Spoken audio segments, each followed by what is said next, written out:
Hey everyone, I'm Narmada, a doctoral student at Center for Photonics and Computational Imaging, Institute of Physics, University of Tartu, Estonia. In our research center, we focus on developing new imaging technologies. In this video, I'm going to share about our recent research work on coded aperture-based self-wavefront interference using transverse splitting holography, abbreviated as CAB-SWITCH. This is an extension of our recent research work on switch. This idea is a holographic solution to a fundamental problem in manufacturing large area diffractive lenses. It is well known that manufacturing a large area diffractive lenses is challenging due to the inverse relation exists between the radius and the width of the zones of a diffractive lens.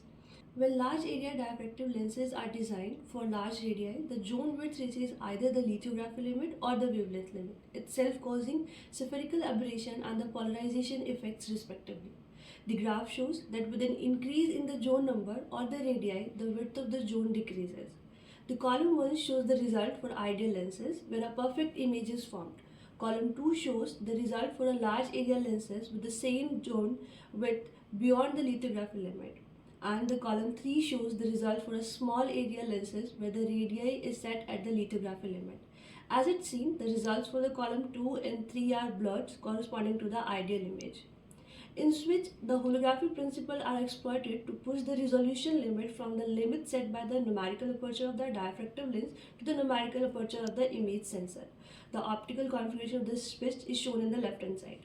In a regular or a direct imaging mode, only the spatial frequencies of the object that arrive within the diameter of the diffractive lens contribute to the imaging. But in switch, as seen in the figure, the light focused by the lens and the light that detour that the lenses are interfered and captured by an image sensor.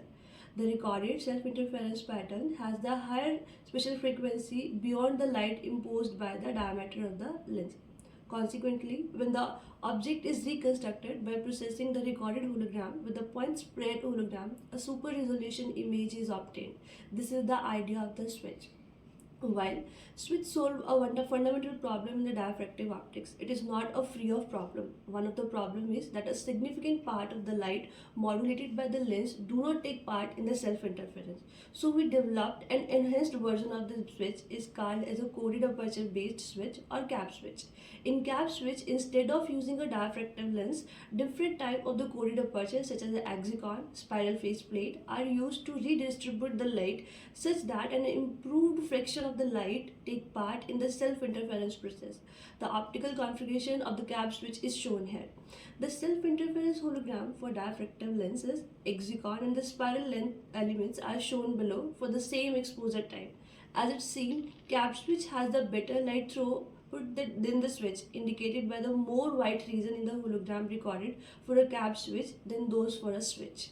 I would like to thank our team members, Professor Vijay Kumaranan, Professor Ayla Tan, Professor Joseph Rosen, Professor Solis, and also my colleagues to Agnes, Francis, Aravind Seaman for their valuable contribution in this project. Thank you so much.